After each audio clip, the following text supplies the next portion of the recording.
설날 아침부터 주방에 울려 퍼지는 칼질 소리. 박수님 씨는 떡국떡을 얇게 썰며 한숨을 내쉬었어요. 매년 그렇듯 명절 음식은 혼자 준비하고 있었습니다. 새벽 5시부터 일어나 장을 봐서 나물을 데치고 전을 부치고 떡국 준비를 하는 동안 허리는 점점 아파왔어요. 오래된 아파트 주방의 작은 창문으로 들어오는 아침 햇살이 박 씨의 주름진 손등을 비추고 있었죠. 68년의 세월이 고스란히 담긴 그 손으로 여전히 가족의 명절상을 차리고 있다는 생각에 씁쓸한 미소가 지어졌습니다. 아들 정우가 결혼하고 분가한 지 10년이 넘었지만 명절마다 찾아오는 아들 가족을 위해 음식 준비는 변함없이 박 씨의 몫이었어요. 벽에 걸린 시계는 아침 8시를 가리키고 있었죠. 아직 3시간은 더 있어야 정우와 미경이 올 시간이었습니다. 아들과 며느리가 살고 있는 집은 정우, 결혼 당시 박 씨가 마련해 준 것이었어요. 자신이 평생 모아온 돈과 퇴직금 대부분을 털어 마련한 신혼집이었죠. 정우가 결혼할 때 박 씨는 자신의 노후자금 상당 부분을 들여 아들 부부를 위해 집을 사주었습니다. 명의는 아직 박 씨 앞으로 되어 있었지만 그것은 단지 형식일 뿐이었어요. 실제로는 정우와 미경이 살고 있는 그들의 보금자리였죠. 박 씨는 아들이 결혼할 때 집 문제로 고생하지 않기를 바라는 마음에 자신의 미래를 조금 희생했다고 생각했습니다. 결혼 전 정우에게 더 넓고 좋은 아파트를 사주기 위해 주저없이 자신의 작은 아파트 대출을 늘렸던 기억이 떠올랐어요. 집을 사주면서 딱히 조건을 달지는 않았지만 당연히 자신에 대한 감사와 공경의 마음이 있을 거라 생각했죠. 하지만 현실은 기대와 달랐습니다. 작년에도 그전에도 늘 그랬듯이 아들과 며느리는 명절 아침에 어머니 집에 와서 차려진 음식을 먹고 갈 뿐이었어요. 박 씨가 어떤 마음으로 음식을 준비하는지 얼마나 힘든지는 관심 밖이었죠. 문득 허리가 욱신거렸습니다. 박 씨는 잠시 주방 의자에 앉아 쉬어가며 창밖을 바라보았어요. 이웃집들은 벌써 차들이 몇 대씩 주차되어 있었죠. 다들 멀리서 자식들이 찾아온 모양이었습니다. 창문으로 보이는 맞은편 아파트에서는 온 가족이 모여 웃고 떠드는 모습이 실루엣으로 비쳐 보였어요. 노인으로 살아간다는 것은 이런 것이구나 싶은 생각이 들었죠. 박 씨는 잠시 통증을 잊기 위해 스마트폰을 집어들고 오랜 친구 경희에게 전화를 걸었습니다. 경희도 명절 준비로 바쁜 중이라면서도 박 씨의 전화를 반갑게 받았어요. 두 사람은 학창 시절부터의 친구로 서로의 인생 굴곡을 함께 겪어온 유일한 동반자였죠. 두 사람은 서로의 자녀들 이야기로 대화를 이어갔습니다. 경희는 딸이 아침 일찍 와서 음식 준비를 함께 하고 있다고 했어요. 게다가 손주들도 설날이라고 들떠서 할머니를 도우려 애쓴다는 이야기에 부러움이 일었죠. 박 씨는 경희의 말에 부러움을 느끼며 자신도 아들과 며느리가 일찍 와서 도와주면 좋겠다고 푸념했습니다. 어쩌면 자신이 너무 많은 것을 바라는 건 아닌지, 요즘 젊은 세대들은 명절에 대한 생각이 다르다는 것도 이해해야 하는 건 아닌지 고민도 털어놓았어요. 경희는 박 씨의 말에 위로를 건네며 너무 서운해하지 말라고 조언했죠. 그러면서도 자식에게 맞춰주기만 하는 것도 문제라며 서로 존중하는 관계가 중요하다는 현실적인 조언도 잊지 않았습니다. 전화를 끊고 나니 더욱 허전한 마음이 들었어요. 텅 빈 집안에 퍼지는 음식 냄새와 자신의 숨소리만이 존재했죠. 부엌 창문 너머로 보이는 맑은 하늘과는 대조적으로 마음은 점점 흐려졌습니다. 다시 일어나 남은 음식들을 준비하며 박 씨는 명절 내내 아들 가족을 위해 무엇을 더 해야 할지 생각했어요. 세뱃돈도 넉넉히 준비해 두었고 정우가 좋아하는 간식거리도 미리 사두었죠. 오전 11시가 되어서야 정우에게서 전화가 왔습니다. 조금 늦을 것 같다는 짧은 통보였어요. 아침에 늦게 일어나서 준비가 늦어졌다는 변명이었죠. 박 씨는 서운한 마음을 꾹 누르며 괜찮다고 대답했습니다. 전화기 너머로 들리는 미경의 목소리와 급한 움직임 소리에 박 씨는 그들의 바쁜 아침을 상상할 수 있었어요. 이제 와서 서두를 필요도 없다고 천천히 오라고 말하면서도 가슴 한편으로는 조금이라도 빨리 와주길 바라는 마음이 있었죠. 이미 모든 음식은 거의 다 준비되어 있었습니다. 식탁 위에는 정성껏 준비한 명절 음식들이 가지런히 놓여 있었어요. 갈비찜, 잡채, 각종 나물과 전, 그리고 가운데 놓인 떡국까지. 박 씨가 하루 종일 땀 흘려 준비한 결과물이었죠. 서랍을 열어 미리 준비해둔 세뱃돈 봉투도 꺼내어 탁자 위에 올려두었습니다. 매년 명절이면 정우에게 용돈을 넉넉히 챙겨주는 것도 잊지 않았어요. 40이 넘은 아들에게도 여전히 돈 봉투를 준비하는 자신의 모습이 우스웠지만 그것마저도 어머니로서의 작은 기쁨이었죠. 문득 아들에게 사준 집 서류가 들어있는 서랍을 바라보았습니다. 그 집은 박 씨에게 단순한 재산 이상의 의미가 있었어요. 아들의 결혼과 독립을 위해 자신이 할 수 있는 최선을 다한 증거였죠. 어떤 면에서는 박 씨의 모성애가 담긴 마지막 선물이기도 했습니다. 한편으로는 그 집이 자신의 유일한 노후 대비책이기도 했지만 아들을 위해 그마저도 기꺼이 내어줬던 마음이 떠올랐어요. 혹시라도 나중에 자신이 도움이 필요할 때 기댈 수 있는 마지막 보루라고 생각했던 것이죠. 현관 초인종 소리에 박 씨는 급히 앞치마를 정돈하고 거실로 나갔습니다. 드디어 정우와 미경이 도착한 것이었어요. 반갑게 맞이하려던 마음과 달리 문을 열자마자 느껴지는 미경의 피곤한 표정에 박 씨의 마음이 움츠러들었죠. 정우는 형식적인 인사를 건네며 거실로 들어섰습니다. 식탁에 차려진 음식을 보고도 별다른 감탄이나 고마움의 표현은 없었어요. 미경은 피곤한 표정으로 소파에 앉았죠. 명절 아침부터 이런 표정으로 시모를 대하는 며느리를 보며 박 씨는 문득 자신이 시어머니를 대했던 모습이 떠올랐습니다. 그때는 이해하지 못했던 시어머니의 마음을 이제야 완전히 이해하게 된 것 같았어요. 마치 의무감으로 방문한 듯한 분위기가 집안을 감쌌죠.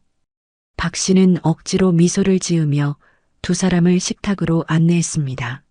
설렘과 기대로 시작된 명절 아침이 어색한 긴장감으로 바뀌는 순간이었어요. 그리고 이 긴장감은 곧 예상치 못한 방향으로 폭발할 기운을 품고 있었죠. 식탁에 앉은 세 사람 사이로 묘한 긴장감이 감돌았습니다. 박 씨는 미소를 지으며 미경에게 갈비찜을 권했어요. 평생 자식을 위해 살아온 박 씨에게 명절은 가족의 소중함을 확인하는 날이었죠.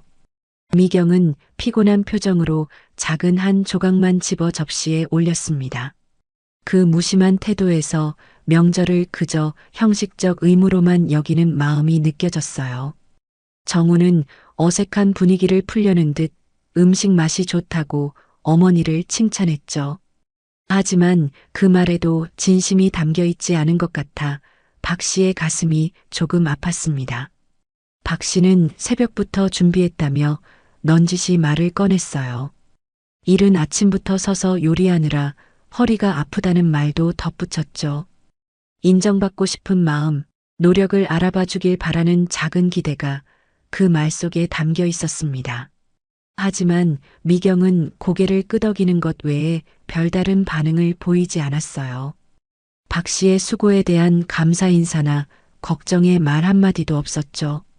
그 순간 박 씨의 가슴에 작은 균열이 생기기 시작했습니다.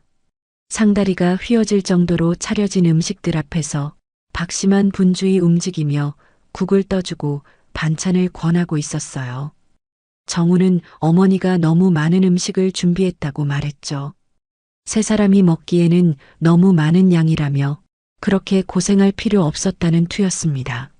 마치 박 씨의 정성이 낭비인 것처럼 들리는 말에 마음이 조금 더 쓸쓸해졌어요. 미경도 동조하며 이렇게 많은 음식을 준비하느라 힘들었겠다고 형식적인 말을 건넸죠. 그 말투에서 진심이 느껴지지 않아 박 씨의 마음은 더 서늘해졌습니다. 식사가 이어지는 동안 대화는 점점 더 어색해졌어요.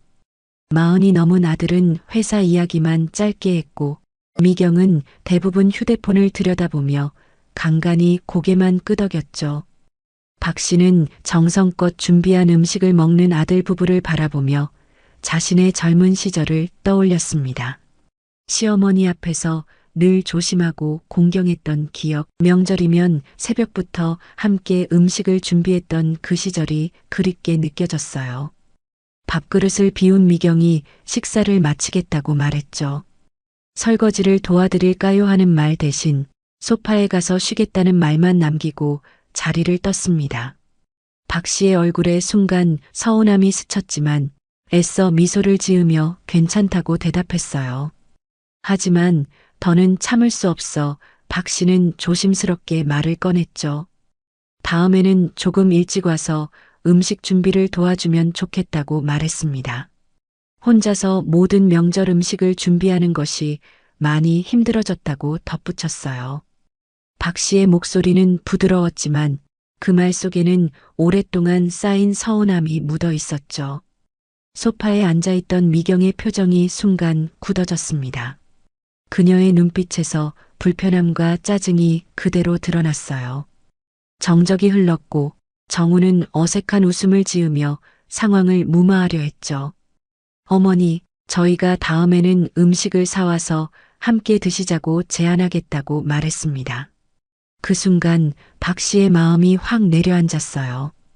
평생 정성으로 준비해온 명절 음식을 사 먹자는 제안이 전통을 무시하는 것처럼 느껴졌죠. 정우는 자신의 말이 어머니에게 상처를 줄 수 있다는 사실을 전혀 깨닫지 못한 것 같았습니다.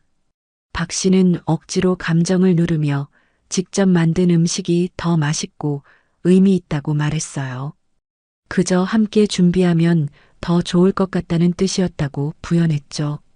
정우는 고개를 끄덕이며 알겠다고 대답했지만 그의 눈빛은 어머니의 말에 공감하지 못하고 있음을 드러냈습니다. 소파에서 휴대폰을 보던 미경이 갑자기 말했어요. 어머니 집 일인데 왜 자신이 와서 해야 하냐는 투였죠. 자기도 직장에 다니고 바쁜데 명절까지 휴식을 포기하고 일해야 하는 것이 이해가 안 된다고 말했습니다. 그 말은 날카로운 화살처럼 박 씨의 가슴에 꽂혔어요. 순간 박 씨의 얼굴에서 핏기가 싹 가셨죠. 어머니 집 일이라는 표현이 가슴을 찔렀습니다. 그토록 사랑하고 아껴주었던 며느리의 입에서 나온 말이라고는 믿기지 않았어요. 그 짧은 말 한마디가 오랜 세월 쌓아온 관계를 완전히 다른 시각으로 보게 했죠. 정우는 당황한 기색으로 미경의 팔을 잡고 그만하라는 눈빛을 보냈습니다. 하지만 이미 던져진 말은 거두어 들릴 수 없었어요. 식탁에는 무거운 침묵이 내려앉았죠. 박 씨는 떨리는 손으로 밥그릇을 정리하며 괜찮다고 말했습니다. 단단한 표정으로 더 이상 감정을 드러내지 않으려 애썼어요. 하지만 가슴 속에서는 서서히 분노가 타오르기 시작했죠. 평생 자식을 위해 희생하고 살아온 자신의 모든 노력이 갑자기 어머니 집 일로 축소되는 현실이 견딜 수 없이 아팠습니다. 정우는 어색한 웃음을 지으며 화제를 돌리려 했어요. 날씨 이야기, 최근 뉴스 이야기 등 아무 말이나 꺼내며 무거운 분위기를 바꾸려 했죠. 하지만 이미 깨진 유리처럼 관계의 균열은 돌이킬 수 없었습니다. 박 씨는 기계적으로 움직이며 식탁을 정리했어요. 특히 아들 결혼 때 거의 모든 재산을 쏟아부어 집을 마련해 준 것이 떠올랐죠. 그 집의 명의가 아직도 자신에게 있다는 사실이 문득 떠올랐습니다. 미경은 소파에서 일어나 정우에게 이제 가자고 말했어요. 겨우 1시간 정도 머물렀을 뿐이었죠. 박 씨는 그들이 이렇게 빨리 떠나려는 것에 더욱 서운함을 느꼈습니다. 정우는 난처한 표정으로 어머니를 바라보았어요. 평소보다 일찍 자리를 뜨게 되어 미안하다며 다음에 다시 찾아오겠다고 말했죠. 박 씨는 억지 미소를 지으며 괜찮다고 대답했습니다. 손을 흔들며 두 사람을 현관까지 배웅했어요. 문이 닫히고 집안에 혼자 남겨진 순간 박 씨의 어깨가 축 처졌죠. 거실에 덩그러니 놓인 명절 음식들이 더욱 쓸쓸해 보였습니다. 정성껏 차린 음식은 거의 손도 대지 않은 채 그대로였어요. 평생 가족을 위해 살아온 자신의 모습이 갑자기 허무하게 느껴졌죠. 박 씨는 무거운 발걸음으로 주방에 들어가 설거지를 시작했습니다. 뜨거운 물에 손을 담그니 차가웠던 마음의 열기가 퍼져나갔어요. 텅 빈 집안에 흐르는 물소리만이 외로움을 더했죠. 설거지를 마친 박 씨는 한동안 창밖을 바라보았습니다. 이웃집들은 여전히 가족들의 웃음소리와 대화로 시끌벅적했어요. 온 가족이 모여 오순도순 대화를 나누는 모습이 부러웠죠. 문득 서랍장이 눈에 들어왔습니다. 그 안에 아들에게 사준 집의 서류가 보관되어 있다는 사실이 떠올랐어요. 마치 어떤 힘에 이끌리듯 서랍장으로 다가갔죠. 천천히 서랍을 열자 가지런히 정리된 서류 봉투가 눈에 들어왔습니다. 떨리는 손으로 서류를 꺼내 펼쳐보았어요. 소유주란에 적힌 박수님이라는 이름이 눈에 들어왔죠. 자신의 이름으로 된 집에 살면서 어머니 집일이라고 말한 며느리의 말이 다시 한번 귓가를 맴돌았습니다. 처음으로 서류를 보며 다른 생각이 떠올랐어요. 그동안 당연하게 아들에게 주겠다고 생각했던 집, 평생 자식을 위한 선물로 여겼던 그 집에 대한 생각이 바뀌기 시작했죠. 정말 이대로 아들에게 넘겨주는 것이 옳은 걸까? 며느리의 말 한마디가 박 씨의 마음속에 작은 불씨를 지피고 있었습니다. 소파에 앉아 서류를 들여다보며 박 씨는 깊은 생각에 잠겼어요. 이제껏 한 번도 해보지 않았던 생각, 자신의 노후와 앞으로의 삶에 대한 생각이 밀려왔죠. 친구 경희와의 통화에서 들었던 조언이 떠올랐습니다. 너무 자식에게만 맞춰주지 말라는 말, 서로 존중하는 관계가 중요하다는 말이 이제야 가슴에 와닿았어요. 정말 이대로 계속 희생하며 살아야 하는 걸까? 아들과 며느리는 자신의 희생을 당연하게 여기고 있는 것 같았죠. 창밖으로 보이는 저녁 노을이 붉게 물들고 있었습니다. 서류를 손에 꼭 쥔 박 씨의 눈빛이 달라지기 시작했어요. 세상에서 가장 다정했던 어머니의 눈빛이 단단하게 변해갔죠. 박 씨는 어머니 집 일이니까 자신이 알아서 해야겠다고 혼잣말로 중얼거렸습니다. 아들 부부가 살고 있는 집, 그 집에 대한 결정권이 자신에게 있다는 사실을 새삼 깨달은 순간이었어요. 박 씨는 스마트폰을 집어들고 인터넷 검색창을 열었죠. 떨리는 손가락으로 천천히 타이핑했습니다. 아파트 매매 시세를 검색하는 박 씨의 얼굴에 미소가 번졌어요. 처음으로 자신만을 위한 결정을 내리려는 순간이었죠. 한평생 누군가를 위해 희생하며 살아온 어머니가 이제는 자신의 삶을 찾아 나서려는 순간이었습니다. 창밖으로 어둠이 내려앉기 시작했지만 박 씨의 마음속에는 새로운 빛이 밝아오고 있었어요. 이제 그녀는 아들에게 사준 집을 어떻게 할지 명확한 방향을 정하고 있었죠. 더 이상 누군가에게 자신의 가치를 인정받기 위해 애쓰지 않겠다는 결심이었습니다. 아들 부부의 말과 행동이 상처를 주었지만 그것은 또한 박 씨에게 자신의 인생을 되돌아볼 기회를 주었어요. 이제 박 씨는 달라질 것이었죠. 명절 음식을 혼자 준비하고 자신의 모든 것을 내어주는 희생적인 어머니가 아닌 스스로의 가치를 알고 당당하게 자신의 삶을 살아가는 한 사람으로 거듭나려 했습니다. 명절 다음 날 박 씨는 서류 가방을 들고 집을 나섰습니다. 아침부터 내리는 가랑비가 우산에 부딪히는 소리만이 그녀의 발걸음에 리듬을 더했어요. 목적지는 집 근처 부동산 중개소였죠. 박 씨는 어젯밤 내내 생각했습니다. 아들과 며느리의 태도, 특히 미경의 어머니 집 일이라는 말이 계속 머릿속을 맴돌았어요. 그 말 한마디가 평생 자식을 위해 살아온 박 씨의 마음을 완전히 바꿔놓았죠. 비가 내리는 거리를 걸으며 박 씨는 자신의 삶을 되돌아보았습니다. 늘 타인을 배려하고 자식을 우선시하며 자신의 욕구는 뒤로 한 채 살아온 지난 시간들이 주마등처럼 스쳐 지나갔어요. 낡은 간판이 걸린 작은 부동산 사무실 앞에 도착한 박 씨는 잠시 망설였습니다. 이 결정이 옳은 것인지 충동적인 것은 아닌지 마지막으로 자문했어요. 하지만 어제의 상처와 분노가 더 크게 다가왔죠. 문을 열고 들어서자 안경을 쓴 중년 남성이 반갑게 맞이했습니다. 김 부장이라고 자신을 소개한 그는 박 씨를 의자에 앉히고 무슨 일로 오셨는지 물었어요. 박 씨는 떨리는 손으로 서류 봉투를 꺼냈죠. 아들 정우에게 사준 아파트를 팔고 싶다고 차분히 말했습니다. 김 부장은 잠시 놀란 표정을 지었지만 곧 전문가다운 태도로 서류를 검토하기 시작했어요. 박 씨는 천천히 상황을 설명했습니다.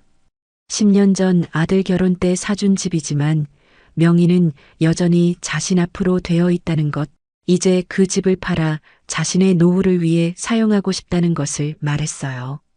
김 부장은 고개를 끄덕이며 현재 시세와 판매 절차에 대해 상세히 설명해 주었죠. 예상보다 높은 시세에 박 씨의 눈이 커졌습니다.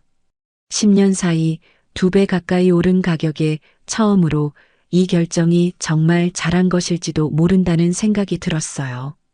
김 부장이 판매하면 상당한 금액이 될 텐데 따님에게는 말씀하셨는지 물었습니다.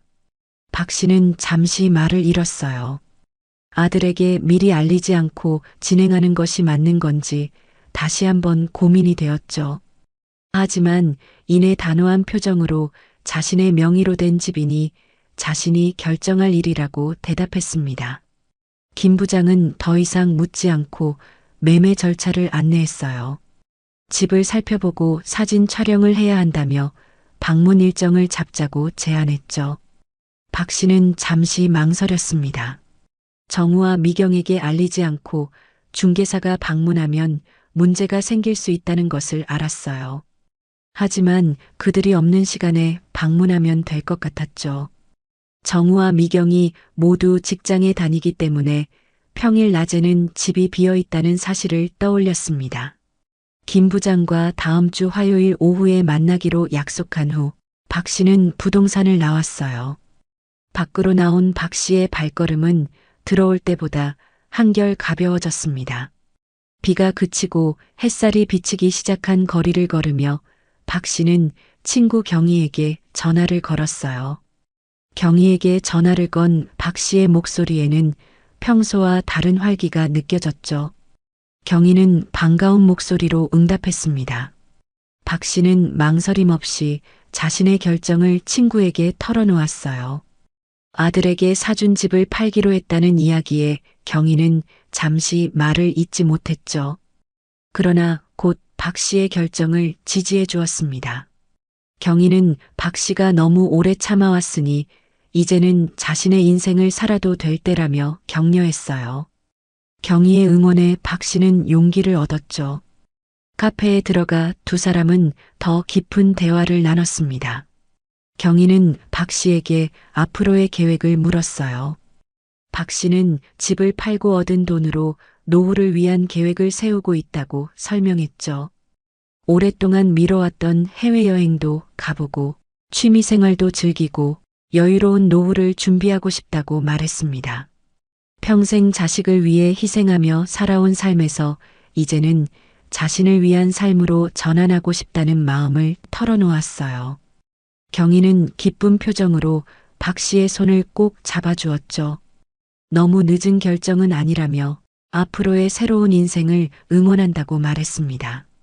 카페를 나와 집으로 돌아가는 길, 박 씨는 문득 정우가 어렸을 때 생각이 났어요. 작고 따뜻했던 정우의 손을 잡고 등교했던 모습, 열이 나서 이마에 손수건을 올려주었던 그 촉감, 대학 합격 소식을 들었을 때 정우의 환한 미소가 생생하게 떠올랐죠. 순간 가슴이 먹먹해지며 정우에게 미안한 마음이 들었습니다. 하지만 곧 어제 명절날의 기억이 덮쳐왔어요. 미경의 차가운 말투, 정우의 무관심한 태도, 그들이 보여준 존중 없는 행동들이 다시 한번 박 씨의 결심을 굳게 했죠. 집에 돌아온 박 씨는 서랍에서 옛 사진첩을 꺼냈습니다. 정우의 어린 시절 사진들을 보며 복잡한 감정에 잠겼어요. 첫 돌 때 까맣던 눈동자로 카메라를 응시하던 모습, 초등학교 입학식 날 번쩍 들어올린 작은 주먹, 대학 졸업식에서 학사모를 쓴 늠름한 표정까지. 이렇게 키운 아들이 어른이 되어 자신을 대하는 모습이 너무 서글펐죠. 특히 결혼할 때 집을 사주며 품었던 기대와 현실의 괴리가 컸습니다. 당시 자신은 노후 대비 자금 대부분을 털어 아들에게 좋은 신혼집을 마련해 주었어요. 박 씨는 아들의 행복을 위해 기꺼이 그 선택을 했지만 정작 아들과 며느리는 그 희생을 당연하게 여기는 것 같았죠. 며칠이 지났습니다. 약속한 날, 박 씨는 김 부장과 함께 정우의 집 앞에 도착했어요. 정우와 미경이 모두 직장에 있을 시간이었죠. 집 열쇠를 꺼내며 박 씨는 잠시 망설였습니다. 아들 몰래 이렇게 하는 것이 옳은지 다시 한번 고민되었어요. 하지만 이내 단호한 표정으로 문을 열었죠. 아들 부부가 살고 있는 집 안으로 들어서니 낯설면서도 익숙한 기분이 들었습니다. 거실에는 정우와 미경의 결혼 사진이 걸려 있었고 선반에는 그들의 여행 기념품들이 가지런히 놓여 있었어요. 이 공간에서 정우 부부가 쌓아온 추억들이 하나하나 눈에 들어왔죠. 김 부장은 전문가의 눈으로 집을 둘러보며 사진을 찍기 시작했습니다. 박 씨는 침실, 주방, 화장실 등을 보여주며 설명했어요. 집을 둘러보는 동안 복잡한 감정이 밀려왔죠.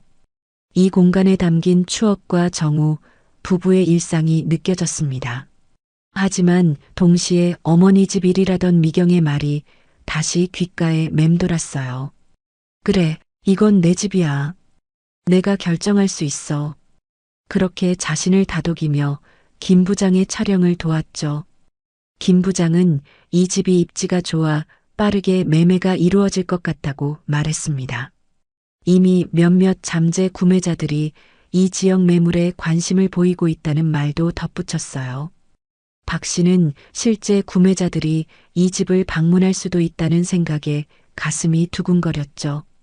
낯선 사람들이 이 집을 둘러보고 정우와 미경의 흔적을 평가하는 모습을 상상하니 불안했습니다. 하지만 동시에 그것이 새로운 삶으로 나아가는 필수 과정임을 받아들이기로 했어요. 모든 촬영을 마치고 김 부장은 매물 등록을 위한 세부 사항을 확인했죠. 희망 매매가, 입주 가능 시기 등에 대해 물었고 박 씨는 단호하게 답변했습니다. 부동산 앱에 매물이 등록되면 곧 연락하겠다는 김 부장의 말에 박 씨는 고개를 끄덕였어요. 이렇게 첫 단계가 시작되었다는 생각에 가슴이 두근거렸죠. 그날 저녁 미경의 휴대폰이 울렸습니다. 낯선 번호였지만 받아보니 김 부장이었어요. 김 부장은 자신을 소개하며 오늘 미경의 집에 방문해서 사진 촬영했었는데 추가로 확인할 것이 있어 연락했다고 말했죠. 미경은 당황해서 말을 잇지 못했습니다. 아무런 설명도 듣지 못한 상황에서 갑자기 부동산 중개사가 집에 다녀갔다는 말에 혼란스러웠어요. 미경은 떨리는 목소리로 무슨 말인지 모르겠다며 그들의 집에 누가 다녀갔냐고 물었죠. 김 부장도 당황한 기색이 역력했습니다. 박 씨가 가족들에게 알리지 않고 진행하는 것 같다는 생각이 들자 급히 전화를 끊었어요. 미경은 즉시 정우에게 전화를 걸었습니다. 낯선 부동산 중개사가 집에 다녀갔다는 소식에 정우도 크게 놀랐어요. 두 사람은 어머니가 무슨 일을 벌이고 있는 것은 아닌지 의심하기 시작했죠. 정우는 곧바로 어머니에게 전화를 걸었습니다. 몇 번의 신호음 끝에 박 씨가 전화를 받았어요. 정우는 다급한 목소리로 혹시 자신의 집에 부동산 중개사를 보냈는지 물었죠.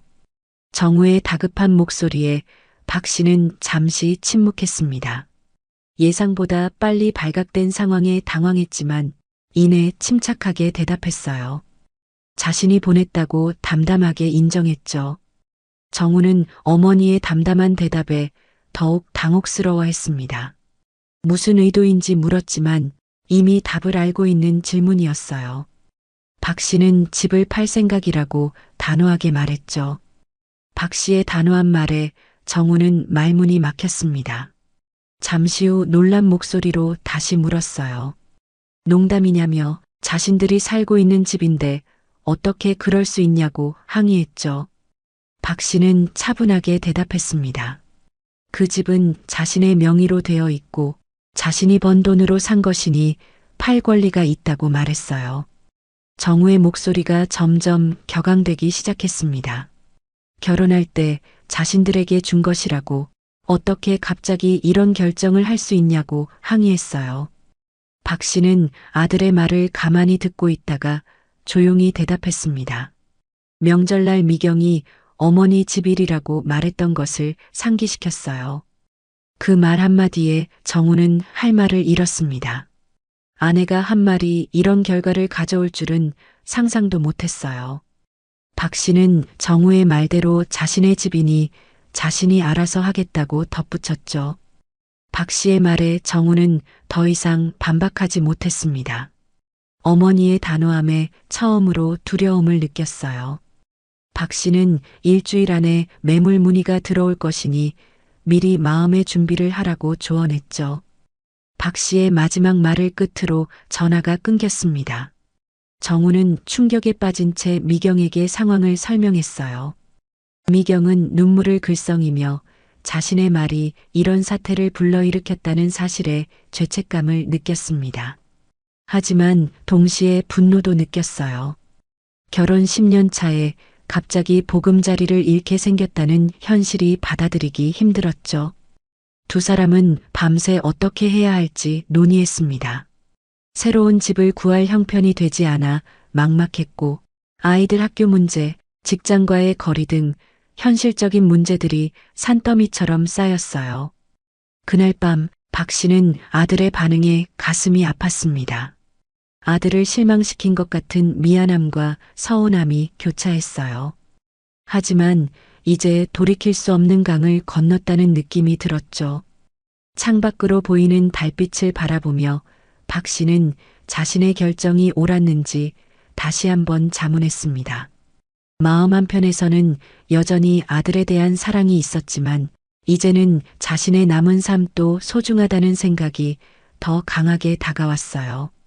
깊은 숨을 내쉬며 박 씨는 잠자리에 들었습니다. 내일부터는 더 큰 폭풍이 다가올 것이라는 예감이 들었지만 이상하게도 마음은 오히려 편안했어요. 평생 남을 위해 살아온 자신이 드디어 스스로를 위한 첫걸음을 내딛는 기분이었죠. 그리고 그 발걸음은 이제 돌이킬 수 없을 만큼 확고해지고 있었습니다. 다음 날 아침 박 씨의 휴대폰이 쉴 새 없이 울렸습니다. 정우에게서 온 부재중 전화가 20통이 넘었고 미경에게서 온 문자 메시지도 수십 개였어요. 박 씨는 고요한 아침 차 한 잔을 마시며 그 모든 알림을 무시했죠. 평생 처음으로 자신만을 위한 결정을 내렸는데 이제 와서 누구의 말에도 흔들리고 싶지 않았습니다. 창밖으로 보이는 맑은 하늘이 박 씨의 마음을 더욱 단단하게 해주었어요. 오전 10시 현관 초인종이 요란하게 울렸습니다. 박 씨는 이미 누군지 알고 있었어요. 문을 열자 예상대로 정우가 서 있었죠. 평소와 달리 수염이 덜 깎인 얼굴로 지친 표정을 짓고 있었습니다. 박 씨는 담담하게 아들을 거실로 안내했어요. 정우는 어머니의 차분함에 더욱 당황한 듯 했죠. 소파에 앉은 정우의 목소리가 떨렸습니다. 어머니가 갑자기 왜 이러시는지, 자신들이 무슨 잘못을 했는지 다급하게 물었어요. 박 씨는 천천히 차를 한 잔 따르며 대답했죠. 잘못이라기보다는 서로의 입장 차이가 분명해진 것 같다고 말했습니다. 정우는 어머니의 차분한 태도에 점점 더 초조해졌어요. 자신들이 살고 있는 집을 파는 것은 너무하다며 목소리를 높였습니다. 결혼할 때 어머니가 준 선물이라고 생각했다고 덧붙였어요. 박 씨는 정우의 눈을 똑바로 바라보았죠. 그 집은 선물이 아니라 자신이 모아온 노후 자금으로 마련한 것이며 단지 정우와 미경이 사용하도록 허락한 것뿐이라고 분명하게 말했습니다. 정우의 얼굴이 붉어졌어요. 명절에 한번 제대로 찾아뵙지 못했다고 이렇게 하시는 것이 너무 심한 것이 아니냐며 항의했죠. 박 씨는 아들의 말을 잠자코 들었습니다. 명절만의 문제가 아니라고 천천히 말을 이어갔어요. 평생 자식을 위해 살아왔지만 이제는 자신의 남은 인생도 생각할 때가 되었다고 덧붙였죠. 특히 미경의 어머니 집 일이라는 말이 계속 마음에 남았다고 솔직하게 말했습니다. 정우는 그 말을 듣자 고개를 숙였어요. 미경의 실수였다며 그녀도 많이 반성하고 있다고 변명했죠. 박 씨는 담담하게 대답했습니다. 실수라도 그런 말은 평소 마음에 있어야 나온다고 말했어요. 그리고 그 말 덕분에 오히려 자신의 삶을 돌아보게 되었다고 덧붙였죠. 정우는 어머니의 완고한 태도에 점점 더 절박해졌습니다. 현실적인 문제들을 늘어놓기 시작했어요. 지금 당장 새로운 집을 구할 형편이 안 된다는 것, 아이들 학교 문제가 있다는 것, 직장과의 거리 문제 등 여러 어려움을 토로했죠. 박 씨의 마음 한구석이 아파왔습니다. 자식이 어려움에 처한다는 것을 알면서도 이런 결정을 내리는 것이 정말 옳은지 잠시 의구심이 들었어요. 평생 정우를 위해 살아온 어머니로서의 본능이 고개를 들었죠. 하지만 이내 며칠 전 명절날의 기억이 선명하게 떠올랐습니다.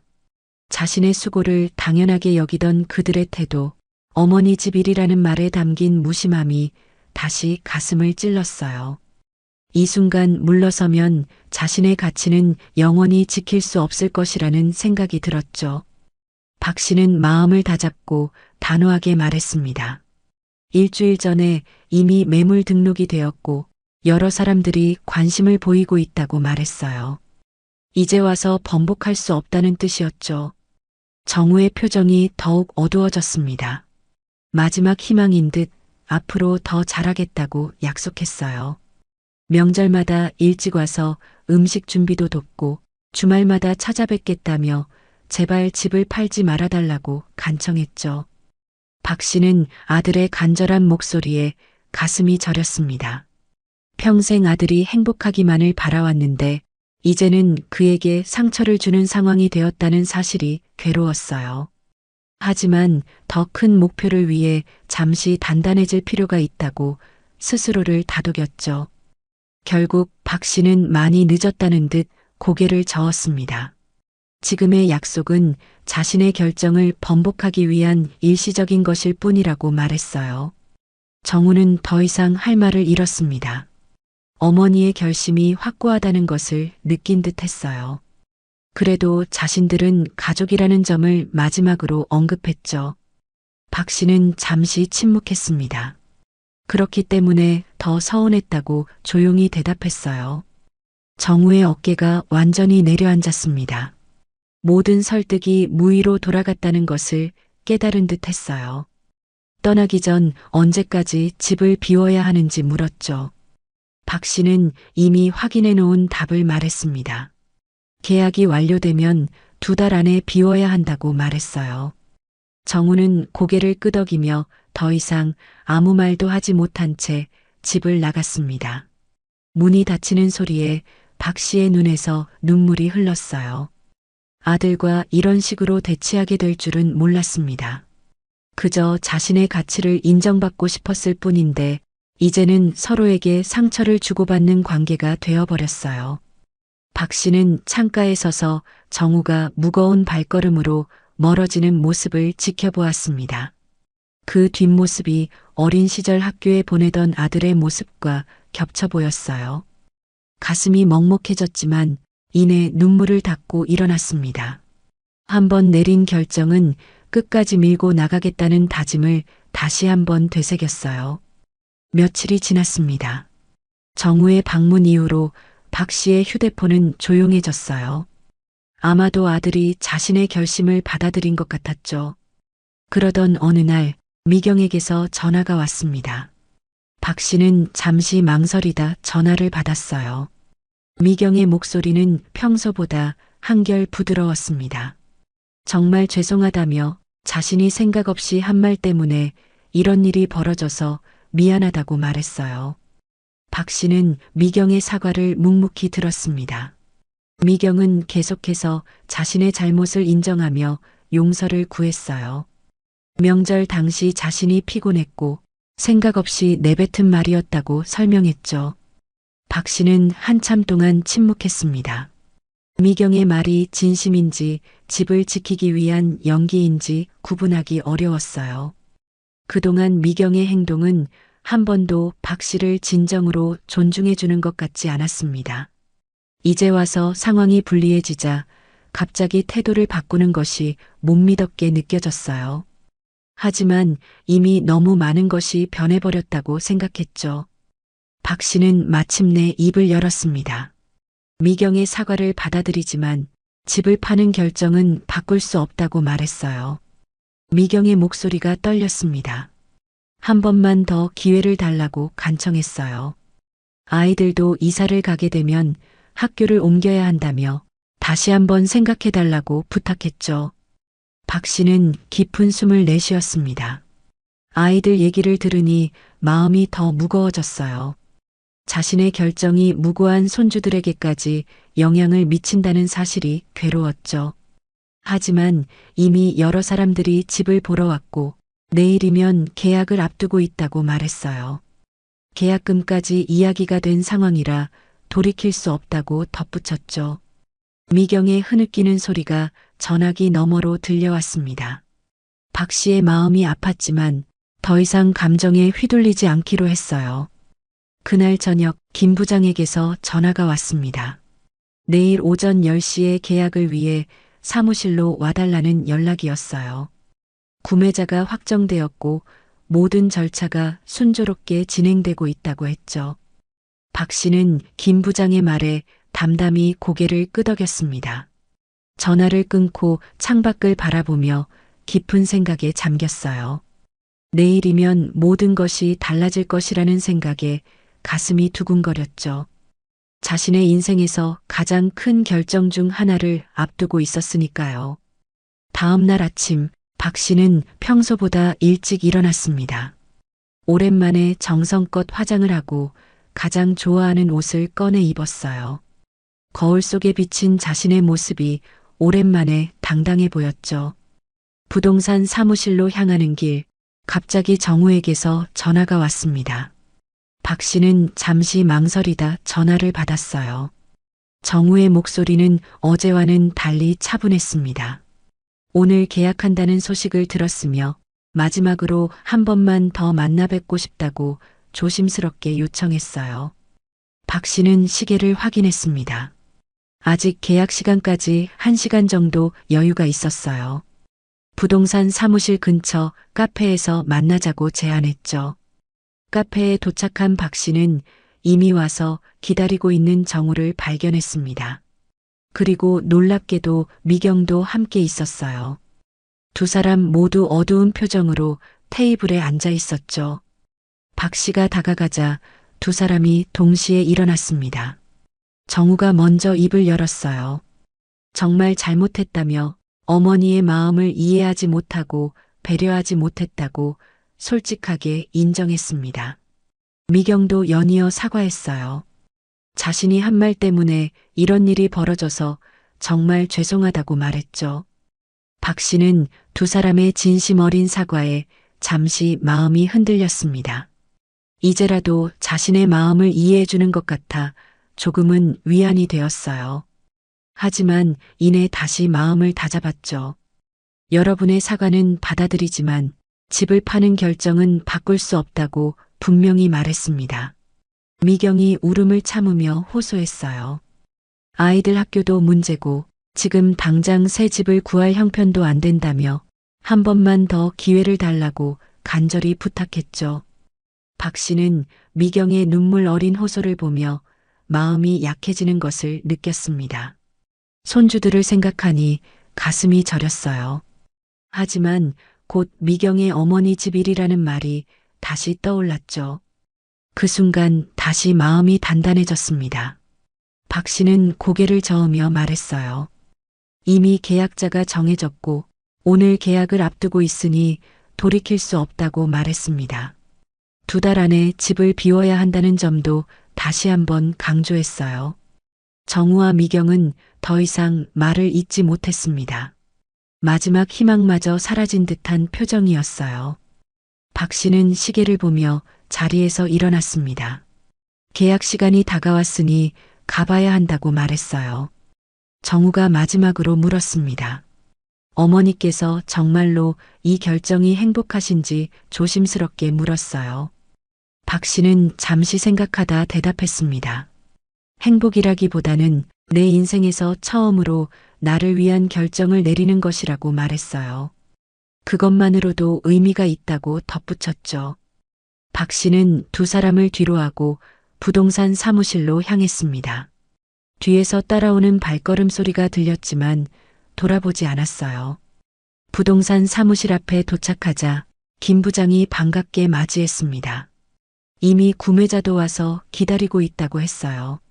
사무실에 들어서는 순간 박 씨의 시선에 정우와 미경이 문 앞에 서 있는 모습이 들어왔습니다. 마지막까지 지켜보려는 듯 했어요. 김 부장은 매매 계약서를 박 씨 앞에 놓았습니다. 모든 조건이 합의된 대로 준비되었다고 설명했어요. 계약서를 앞에 두고 박 씨는 잠시 펜을 쥔 손이 떨렸습니다. 아들 부부를 생각하면 마음이 아팠지만 자신의 남은 인생을 생각하면 이 결정이 옳다고 믿었어요. 깊은 숨을 들이마신 박 씨는 펜을 들어 계약서에 서명하기 시작했습니다. 한 획, 한 획 써내려갈 때마다 가슴이 뛰었어요. 평생 남을 위해 살아온 자신이 드디어 스스로를 위한 결정적인 서명을 하는 순간이었죠. 마지막 글자를 쓰고 펜을 내려놓는 순간 박 씨의 가슴에서 묵직한 돌덩이가 내려앉는 듯 했습니다. 이제 돌이킬 수 없는 강을 건넜다는 확신이 들었어요. 김 부장이 계약금 봉투를 건넸습니다. 두툼한 그 봉투가 박 씨의 새로운 인생의 시작을 상징하는 것 같았어요. 사무실을 나서는 박 씨의 발걸음은 어느 때보다 가벼웠습니다. 문 앞에 서 있던 정우와 미경의 모습이 눈에 들어왔어요. 두 사람의 표정에는 절망과 체념이 뒤섞여 있었죠. 박 씨는 그들 앞에 멈춰 섰습니다. 이제 와서 미안하다고 말해도 소용없다는 것을 알지만 그래도 마음은 전하고 싶었어요. 박 씨는 미경을 똑바로 바라보며 말했습니다. 미경이 예전에 했던 말을 상기시켰어요. 어머니 집 일이잖아요 라고 했던 것처럼 이 집도 자신의 집이니 자신이 알아서 할 것이라고 분명히 말했죠. 미경의 얼굴이 창백해졌습니다. 자신의 말이 부메랑이 되어 돌아온 것에 아무 말도 못하고 얼어붙었어요. 박 씨는 이어서 말했습니다. 평생 자녀들을 위해 살았지만 이제는 더 이상 참지 않을 것이라고 단호하게 말했어요. 앞으로는 자신의 인생은 자신이 결정하겠다고 했죠. 명절 음식도 먹고 싶을 때만 준비하겠다고 덧붙였습니다. 정우는 어머니의 단호한 모습에 아무 말도 하지 못했어요. 이제야 어머니의 마음을 진심으로 이해하게 된 듯 했습니다. 박 씨는 마지막으로 정우에게 말했어요. 2달 안에 집을 비우라고 했죠. 새 주인이 기다리고 있다고 덧붙였습니다. 정우는 천천히 고개를 끄덕였어요. 더 이상 항변할 말이 없다는 듯한 표정이었습니다. 박 씨는 더 이상 머무르지 않고 그 자리를 떠났어요. 길을 걸으며 전화기를 꺼내 경희에게 전화를 걸었습니다. 경희는 곧바로 전화를 받았어요. 박 씨는 계약이 완료되었다고 알렸습니다. 경희는 박 씨를 진심으로 축하해 주었어요. 오랜만에 자신의 의지로 큰 결정을 내린 친구가 자랑스럽다고 말했죠.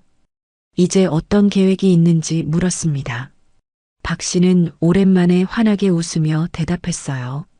내 인생의 새로운 챕터를 시작할 거라고 말했습니다. 더 이상 누구에게도 휘둘리지 않고 자신만의 행복을 찾아 떠날 준비가 되어 있다고 덧붙였어요. 공원 벤치에 앉은 박 씨의 얼굴에는 오랜만에 평화로운 미소가 번졌습니다. 가슴속에 남아있는 아들에 대한 사랑과 미련이 완전히 사라진 것은 아니었지만 자신의 가치를 지키고 존중받는 삶을 선택했다는 생각에 마음이 편안해졌어요. 이제 박 씨의 새로운 인생이 시작되는 순간이었죠. 부동산 사무실 앞에 도착한 박 씨는 잠시 발걸음을 멈췄습니다. 오늘의 결정이 자신의 인생을 완전히 바꿀 것이라는 사실이 실감났어요. 문을 열고 들어서자 김 부장이 반갑게 맞이했습니다. 이미 구매자가 와서 기다리고 있다며 계약서와 함께 테이블로 안내했어요. 마주 앉은 구매자는 40대 초반의 남성이었죠. 서로 가벼운 인사를 나눈 후 김 부장이 계약서를 펼쳤습니다. 모든 내용이 사전에 합의된 대로 정리되어 있었어요. 박 씨는 천천히 계약서의 내용을 확인했죠. 집 주소, 매매 금액, 계약금, 잔금 지급 일정, 그리고 입주 예정일까지 모든 것이 현실이 되어가는 순간이었습니다. 펜을 들기 직전 갑자기 사무실 문이 요란하게 열렸어요. 정우와 미경이 급한 걸음으로 들어왔습니다. 두 사람의 얼굴은 창백했고 눈빛에는 절박함이 가득했어요. 특히 미경은 눈가가 붉어져 있었죠. 김 부장은 갑작스러운 방문객들의 당황한 기색이 역력했습니다. 박 씨를 바라보며 계속 진행해도 괜찮은지 묻는 눈빛을 보냈어요. 박 씨는 잠시 아들 부부를 바라보았습니다. 가슴 한편에서는 아들을 향한 모성애가 여전히 남아 있었어요. 하지만 수십 년간 당연시되었던 자신의 희생과 명절날 미경의 말이 더 크게 떠올랐죠. 박 씨는 담담하게 고개를 끄덕이며 계약 진행을 지시했습니다. 정우가 다급하게 어머니 곁으로 다가왔어요. 계약을 중단해달라며 간절히 부탁했죠. 아이들 학교 문제와 당장 새 집을 구할 형편이 안 된다는 말을 반복했습니다. 미경도 옆에서 울먹이며 정말 죄송하다고, 명절날 한 말은 정말 후회한다고 사과했어요. 하지만 그들의 절박함이 진심인지 단지 집을 잃게 된 현실 때문인지 구분하기 어려웠죠. 정우는 마지막 희망처럼 어머니의 손을 잡으려 했습니다. 하지만 박 씨는 부드럽게 손을 빼며 이미 결정된 일이라고 대답했어요. 김 부장이 조심스럽게 계약 진행 여부를 재차 확인했습니다.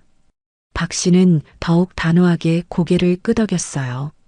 손에 든 펜이 잠시 떨렸지만 곧 단단한 필체로 계약서에 서명하기 시작했죠. 한 획, 한 획 써내려갈 때마다 가슴이 뛰었습니다. 이것은 단순한 서명이 아니라 자신의 인생에 대한 주도권을 되찾는 의식과도 같았어요. 마지막 글자를 완성하는 순간 방 안에 무거운 침묵이 내려앉았습니다. 정우는 믿을 수 없다는 표정으로 계약서를 바라보았어요. 미경은 소파에 털썩 주저앉아 흐느끼기 시작했죠. 구매자와 김 부장은 이 어색한 가족 상황을 감지하고 잠시 자리를 비우겠다며 밖으로 나갔습니다. 사무실에는 박 씨와 정우 부부만 남겨졌어요. 창밖으로 봄비가 내리기 시작했죠. 마치 오랜 기다림 끝에 땅을 적시는 단비처럼 박 씨의 마음에도 오랜 갈등 끝에 해방감이 스며들기 시작했습니다. 정우가 떨리는 목소리로 물었어요. 계약을 철회할 방법은 정말 없는지, 아직 마음을 돌릴 여지는 없는지 간절하게 물었죠. 박 씨는 방금 서명한 계약서를 가리키며 이미 끝난 일이라고 대답했습니다. 김 부장이 다시 들어와 계약금 봉투를 건넸어요. 두툼한 봉투의 무게가 새삼 느껴졌습니다. 이것은 단순한 돈이 아니라 자신의 가치를 되찾은 증표와도 같았어요. 박 씨는 계약금 봉투를 받아들며 깊은 숨을 내쉬었습니다. 이제 되돌릴 수 없는 강을 건넜다는 확신이 들었어요. 미경은 계속 흐느끼며 자신의 잘못을 인정했습니다. 명절날 했던 말을 진심으로 후회한다고, 시어머니께 정말 죄송하다고 반복해서 말했어요. 박 씨는 미경을 똑바로 바라보았습니다. 처음으로 자신의 속마음을 있는 그대로 표현하기로 했어요. 박 씨는 미경에게 예전에 했던 말을 상기시켰습니다. 어머니 집 일이라고 했던 그 말이 얼마나 자신의 마음을 아프게 했는지 이야기했어요. 그리고 이제 그 말대로 자신의 집이니 자신이 결정한 것뿐이라고 덧붙였죠. 미경의 얼굴이 순간 굳어졌습니다. 자신의 말이 부메랑이 되어 돌아온 것에 아무 말도 하지 못했어요. 두 손으로 얼굴을 가린 채 어깨를 떨며 더욱 깊게 흐느꼈죠. 정우는 어머니와 아내 사이에서 어찌할 바를 몰라 그저 서 있기만 했습니다. 그의 눈에는 복잡한 감정이 뒤섞여 있었어요.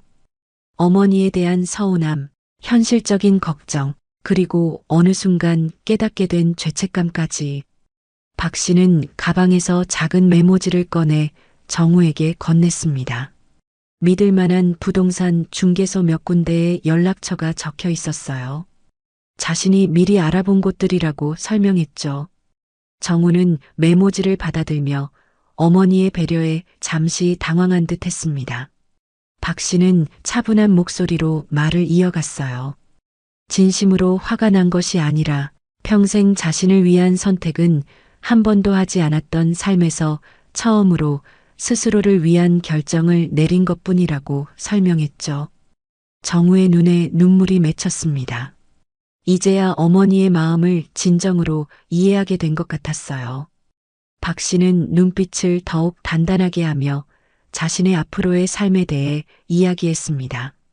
이제부터는 자신의 인생은 자신이 결정할 것이라고, 명절 음식도 먹고 싶을 때만 준비할 것이고 자신의 행복을 위해 살겠다고 말했어요.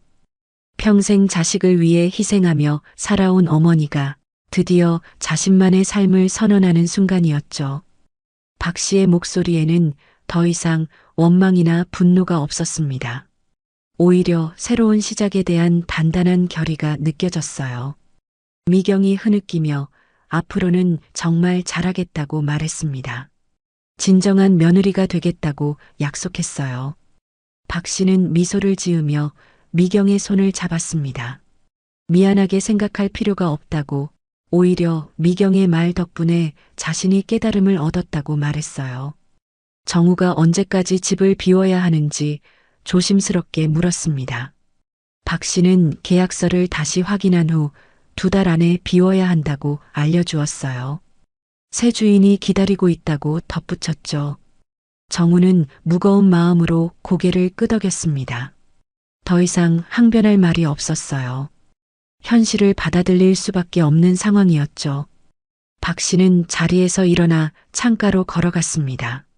봄비가 창문을 타고 흘러내리는 모습이 마음을 차분하게 해주었어요. 갑자기 햇살이 비구름 사이로 비쳐들기 시작했죠. 그 순간 박 씨의 눈에서도 작은 눈물이 흘러내렸습니다. 하지만 그것은 슬픔의 눈물이 아니었어요. 오랜 세월 자신을 억누르고 살아온 삶에서 마침내 해방된 기쁨의 눈물이었죠. 창밖으로 보이는 세상이 갑자기 더 넓고 밝게 느껴졌습니다. 잠시 후 박 씨는 눈물을 닦고 정우와 미경을 향해 돌아섰어요. 서로 존중하고 이해하는 새로운 관계를 시작하자고 제안했죠. 더 이상 일방적인 희생이 아닌 서로의 가치를 인정하는 관계로 나아가자고 말했습니다. 정우와 미경은 눈물 어린 눈으로 고개를 끄덕였어요. 세 사람은 함께 부동산 사무실을 나왔습니다. 봄비가 그치고 햇살이 비치기 시작한 거리에서 박 씨는 가벼운 발걸음으로 앞서 걸었어요. 정우와 미경은 무거운 발걸음으로 조금 뒤에서 따라왔죠. 박 씨는 문득 걸음을 멈추고 뒤를 돌아보았습니다. 이것은 끝이 아니라 모두에게 새로운 시작이라고 말했어요. 아들 부부에게도 자신에게도 더 나은 관계의 시작이 될 것이라고 덧붙였죠. 그 말을 끝으로 박 씨는 다시 앞으로 걸어나갔습니다.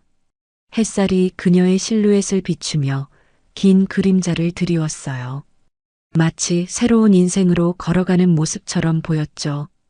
박 씨는 근처 공원으로 발걸음을 옮겼습니다. 벚꽃이 막 피기 시작한 나무 아래 벤치에 앉았어요. 깊은 숨을 들이마시고 내쉬었죠. 평생 처음으로 온전히 자신만을 위한 큰 결정을 내렸다는 사실이 이제야 실감났습니다. 가방에서 스마트폰을 꺼내 경희에게 전화를 걸었어요. 경희는 친구의 전화를 기다렸다는 듯 곧바로 받았죠. 박 씨는 흥분된 목소리로 계약이 완료되었다고 알렸습니다. 경희는 진심으로 축하해 주었어요. 오랜만에 자신의 의지로 큰 결정을 내린 친구가 자랑스럽다고 말했죠. 두 사람은 앞으로의 계획에 대해 한참 동안 이야기를 나눴습니다. 여행도 가고 함께 취미 활동도 하고 평생 미뤄왔던 꿈들을 이제 이루기로 약속했어요. 전화를 끊고 하늘을 올려다본 박 씨의 얼굴에는 오랜만에 평화로운 미소가 번졌습니다. 68년을 살아오면서 처음으로 온전히 자신만을 위한 결정을 내린 이날은 박 씨의 인생에서 진정한 전환점이 될 것이었어요. 하늘에는 새들이 자유롭게 날아다니고 있었습니다. 마치 박 씨의 해방된 마음처럼 자유로워 보였어요. 이제 그녀도 자신만의 하늘을 향해 날아오를 준비가 되었죠. 봄바람이 그녀의 머리카락을 가볍게 흩날렸습니다. 마치 오랜 세월 쌓여있던 무거움이 모두 사라진 것 같은 기분이었어요. 벤치에서 일어난 박 씨는 집으로 향하는 길에 아파트 상가의 여행사 앞에서 발걸음을 멈췄습니다. 창가에 붙은 해외여행 포스터들이 눈길을 끌었어요.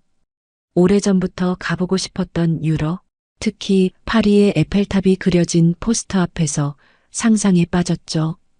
평생 자신의 꿈을 미뤄왔지만 이제는 그 꿈을 현실로 만들 수 있는 자유와 용기가 생겼습니다. 여행사 안으로 발걸음을 옮긴 박 씨의 얼굴에는 설렘이 가득했어요. 자신의 인생 2막이 지금 시작되고 있다는 것을 온전히 느끼는 순간이었죠. 2달 후에 어느 맑은 아침, 박 씨는 자신의 아파트 베란다에 앉아 따뜻한 차를 마시고 있었습니다. 창밖으로 보이는 공원의 풍경이 유난히 생생하게 다가왔어요. 매매 계약 이후 달라진 일상은 그녀에게 완전히 새로운 세계를 열어주었죠. 더 이상 누군가의 기대에 부응하기 위해 서두르거나 무리할 필요가 없었습니다. 오로지 자신이 원하는 시간에 자신이 하고 싶은 일을 하며 하루하루를 채워가는 기쁨이 컸어요. 아침마다 공원을 산책하고 일주일에 2번은 동네 문화센터에서 수채화 교실에 다니기 시작했죠. 배움의 즐거움을 느낄 때마다 평생 자신을 위한 시간을 미뤄왔다는 사실이 새삼 아쉬웠습니다. 방 한쪽에는 여행 가이드북이 가지런히 쌓여 있었어요. 다음 달에는 경희와 함께 오랫동안 꿈꿔왔던 유럽 여행을 떠날 예정이었죠. 파리의 에펠탑, 로마의 콜로세움, 바르셀로나의 거리까지 평생 TV로만 보던 그곳들을 실제로 걷게 된다는 생각에 가슴이 설렜습니다. 집을 판 돈으로 노후 자금을 든든히 마련하고 남은 금액으로 자신만의 버킷리스트를 하나씩 이루어가는 중이었어요. 박 씨는 창가에 놓인 작은 화분들에게 물을 주며 미소 지었습니다. 이 작은 생명체들이 자라는 모습을 지켜보는 것조차 이제는 큰 즐거움이 되었어요. 예전에는 이런 소소한 행복을 느낄 여유도 없었죠. 정우와 미경은 집을 비운 후 작은 전세 아파트로 이사했다는 소식을 전해 들었습니다. 처음에는 전혀 연락이 없었지만 박 씨는 그들에게 시간이 필요하다는 것을 이해했어요. 상처는 시간이 지나야 아물게 마련이니까요. 아침 산책을 마치고 돌아온 박 씨는 테이블 위에 올려둔 스마트폰을 확인했습니다. 한 달 만에 정우에게서 온 문자 메시지가 있었어요. 화면을 열자 정우의 조심스러운 안부 인사가 눈에 들어왔죠. 정우는 어머니의 건강을 물으며 근황을 물었습니다. 그리고 자신과 미경이 많은 것을 깨달았다는 내용도 담겨 있었어요.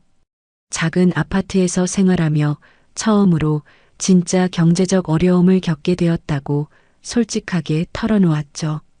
더 이상 어머니가 마련해준 집이라는 안전망이 없어진 현실이 얼마나 막막한지를 이제야 실감한다고 했습니다. 하지만 그 과정에서 서로에게 더 의지하게 되었고 미경도 자신의 잘못을 깊이 반성하고 있다고 덧붙였어요. 특히 어머니의 희생과 사랑을 당연하게 여겼던 태도가 얼마나 잘못됐는지 이제야 깨달았다는 말도 있었죠. 박 씨는 정우의 메시지를 읽으며 복잡한 감정이 밀려왔습니다. 아들에 대한 사랑은 여전했지만 이제는 그 사랑이 맹목적인 희생이 아닌 건강한 형태로 변화했어요. 정우가 고생하고 있다는 사실에 마음 한편이 아팠지만 이런 경험이 그들 부부에게 필요한 성장통이라고 생각했죠. 정우의 메시지 마지막에는 다가오는 명절에 함께 식사하고 싶다는 제안이 있었습니다. 어머니께서 괜찮으시다면 만나고 싶다는 조심스러운 표현이었어요. 박 씨는 차를 한 모금 더 마시며 잠시 생각에 잠겼습니다. 이전에 박 씨라면 아들의 제안에 무조건 응했겠지만 이제는 달랐어요. 잠시 후 박 씨는 단호하게 답장을 보냈습니다. 만나자는 제안을 받아들이되 이번에는 음식 준비는 정우와 미경이 해야 한다고 확실히 덧붙였어요. 어머니 집일이라던 그 말을 상기시키며 이제는 정우 부부의 집이니 그들이 준비해야 한다고 말했죠. 또한 자신의 집으로 오는 것이 아니라 그들의 집에서 만나고 싶다고 분명히 했습니다. 메시지를 보낸 후 박 씨는 가벼운 마음으로 오후 일정을 준비했어요. 오늘은 경희와 함께 새로 개관한 미술관에 가기로 한 날이었죠. 화장대 앞에 앉아 평소보다 조금 더 신경 써서 화장을 했습니다. 거울 속에 비친 자신의 모습이 예전과는 전혀 다르게 느껴졌어요. 눈가의 주름은 여전했지만 그 안에 담긴 눈빛은 훨씬 더 밝고 당당해져 있었습니다. 타인의 기대가 아닌 자신의 가치로 살아가는 법을 배운 사람의 눈빛이었죠. 외출 준비를 마치던 중 박 씨의 휴대폰이 울렸습니다. 정우의 답장이었어요. 정우는 어머니의 제안에 기꺼이 동의한다고 했습니다. 자신들이 모든 음식을 준비하겠다며 미경도 요리 학원에 다니기 시작했다는 말을 덧붙였어요. 심지어 명절 음식 만드는 법도 배우고 있다는 말에 박 씨는 살짝 미소 지었습니다. 메시지 끝에는 그동안 어머니의 수고와 희생을 당연하게 여겼던 것에 대해 진심으로 미안하다는 사과가 담겨 있었죠. 박 씨는 정우의 진심 어린 사과에 마음이 조금 풀렸습니다. 하지만 동시에 이제는 단순한 말이 아닌 행동으로 보여주길 바란다는 마음도 있었어요. 한 번의 사과로 모든 것이 해결될 수는 없으니까요. 집을 나서는 박 씨의 발걸음은 어느 때보다 경쾌했습니다. 아파트 입구에서 기다리고 있던 경희와 반갑게 인사를 나눴어요. 경희는 최근 박 씨의 변화를 누구보다 응원해주는 든든한 지원군이었죠. 두 사람은 팔짱을 끼고 미술관을 향해 걸어갔습니다. 경희는 박 씨가 유럽 여행을 위해 영어 공부를 시작했다는 이야기에 놀라워했어요.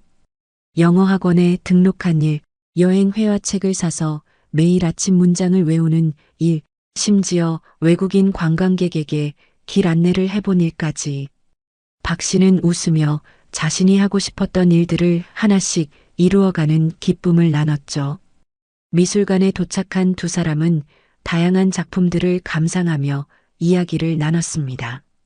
특히 박 씨는 60대에 그림을 시작해 80대의 첫 전시회를 연 노화가의 작품 앞에 오래 머물렀어요. 늦은 나이에 시작한 인생 이막의 아름다움을 담은 그 그림들이 자신에게 깊은 위로와 용기를 주는 것 같았죠. 경희는 박 씨에게 정우의 연락에 대해 물었습니다. 박 씨는 아들과 나눈 메시지 내용을 간략히 전했어요. 경희는 박 씨의 결정이 결국 정우에게도 좋은 교훈이 되었다며 고개를 끄덕였습니다. 진정한 사랑은 때로는 단호함에서 비롯된다는 말도 덧붙였어요. 내가 정말 달라졌어. 경희의 말에 박 씨는 고개를 끄덕였습니다. 평생 남을 위해 살던 사람이 자신을 위해 살기 시작한 변화는 결코 작은 것이 아니었어요. 저녁이 되어 집으로 돌아온 박 씨는 오랜만에 요리를 해보기로 했습니다. 이제는 의무감이 아닌 자신을 위한 즐거운 활동으로 요리를 할 수 있다는 것이 새로웠어요. 간단한 저녁을 준비하며 박 씨는 다가올 명절에 대해 생각했습니다.